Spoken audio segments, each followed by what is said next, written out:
All right, guys, Copper Cutlass here. I'm going to try to keep this short. It's been a while since you've seen my ugly mug, but we took the block and the rod assembly to the machine shop today. And that guy works kind of on his own schedule, but he works on a very timely manner. During COVID, when everybody told me I was 6 months out, he got me out in 6 weeks. So, and he was busy. He's always busy. Um, he's been in the automotive machining industry for a long time, very knowledgeable, and he worked with me on that 350 J-headed motor that we went back to him. I don't blame the wrist pin issue on him. Just like anything on the car, I'm not going to blame anybody for anything that happens. Um, you know, things happen. It's the nature of the beast. I'm not complaining. It's just a lot of work in a short amount of time for what I can do right now. Because again, my wife still isn't walking, so I can't stress that enough. Like half of my bitching isn't because I have to do the work. It's because my time frame is very small. So with that being said, I got a call back from him like an hour later telling me we're going to need a rod. So I'm going to have to take one of my cores apart, get a couple of rod and piston assemblies out to him, have him pick the best one. I'm picking one of the untouched engines that I know that has not been dug into. It's still stock. That's going to be your best case scenario on finding a good rod. He's going to match the weight so we don't have to worry about the balance. And then we're going to sleeve the cylinder that is bad, and we're going to be good to go. Hopefully in 2 weeks we'll put that engine together, and I'm going to get my engine run stand back up and running, redesigned. I chucked the main part of my old run stand, and I'm building kind of a new one. This engine I wanted to get on the run stand, and clearly it bit us in the ass, but also we were limited by time frame when we were trying to get the car back out to the track. But we ran into this issue before, or at least I think and suspect that the problem is the oil pump pressure relief valve getting stuck. Just based off the characteristics and what's going on and what we experienced before with the other engine, the fix for that was, yeah, I took the oil pump apart and cleaned it, but it's like, a new oil pump's $100, so let's go for it. Put that in and problem solved.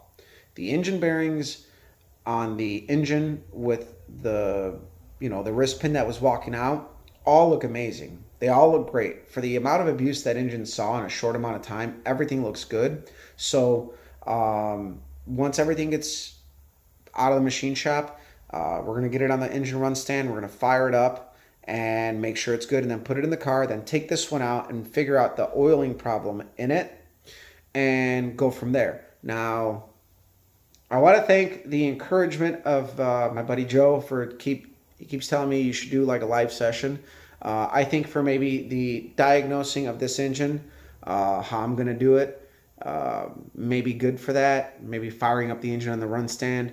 We do got a couple of things that we're going to have to do in the next 2 months that are going to probably warrant some live sessions if you guys are interested. Again, I don't want to do it if nobody wants to see it. With the more viewers that I get and the more subscribers that I get, I kind of get like more bullshit comments, like the one where somebody told me nobody cares about your fucking dog. Like, I thought that was pretty funny. That dog's been a part of this garage since I bought this house. I got him as a puppy when I got this place, and he's just a character here. I love my dog. Obviously, those of you who have been following long enough know that we had our pit bull as well, who would always be out here, and she's gone. We had to put her down. Her health was getting really bad. But again, you get a lot of comments. And the one thing I'm going to say is that I've pretty much been building nothing but 350 Oldsmobiles for myself for the last 17 years. And I've learned a lot, and I've kind of debunked a lot of the myths just by my own doing. Like the over oiling the top end, somebody commented on that. And all I'm going to say on that subject is that most people who have the oiling problems are the 455 guys. And I can tell you that it's not in the oiling design. The problem lies in the fact that you got a big, massive rotating assembly that's heavy, big main journal diameters, and soft cranks, whether you're using the nodular crank or the forged crank or a 425 forged crank or whatever. That's a lot of weight. It's going to want a spaghetti noodle all over the place, and you're probably squeezing the oil out of the bearing as it's flexing. Because I've ran the 350 olds with 0 oiling modifications. This engine in the car in the past. Keep in mind that engine's got probably about 300 runs on it. And when I took it apart, because somebody said, "Hey, you just took that engine apart and put it back together. What did you expect?" That it's a well-seasoned engine that never quit. The engine bearings were absolutely in great shape for the amount of abuse and street miles. This engine probably has about 3,000 street miles on it, about 300 runs on it. And it's got no oiling modifications, no oiling restrictors, and all that. It just has a deep sump pan with taller gears on the oil pump, which was an old Kenny Bell design. The oil pressure actually in this engine, cold, was never over 40. And on the big end at 7,000 RPM, the oil pressure was never above 60. So that whole 10 pounds for every 1,000 RPM, I don't think really matters as much in drag racing, because you're only going to hit 7,000 RPM for a blip of time frame. Now, if you were to do like circle track racing, NASCAR racing, I can see where the 10 pounds per 1,000 RPM theory rule would apply. And that's just my thinking. But this engine didn't have the most desirable oil pressure from the get-go, but I just ran it. And when I took it apart, the engine bearings were absolutely mint. So I think there's just some crud in the bypass valve, and that's it. And then again, the 350 olds with the J heads, the Hurt engine currently, well, I think technically both are Hurt, but the one that's at the machine shop, that one had the lifter restrictors, the cam feed restrictors, but I opened those up. I kind of split the difference between what it was stock and what was in there, because I'm not comfortable with the idea of running restrictors. The only thing I would probably do would be run like a restricted push rod. That's it. But as far as over oiling the top and sucking the pan dry, I've never experienced any of that.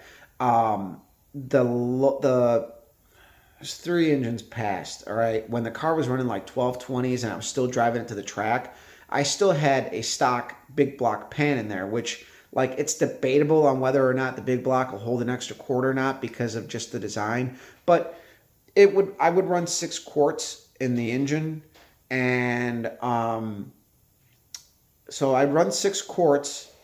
I'd spin the engine up to like 63, 6,500 RPM, and it was a stock type oil pump, stock type pan, no oiling mods, no engine bearing failure, no engine problems.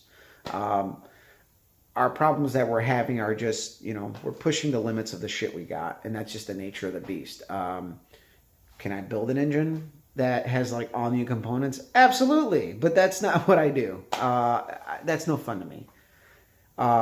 It's like owning a piece of like beautiful art that only you're going to see. It's kind of pointless. Some things are meant to be shared with the world. Some things are meant to just be built on the ragged edge. And that's just kind of like what I like to do. So I want to thank all the new subscribers and people who have been commenting. It's been fun kind of reading through some of them, even though some of them are clearly like trolling posts. I know how to deal with that real good too. So I want to thank you guys. Share, like, subscribe, follow me on Instagram as Copper Cutlass.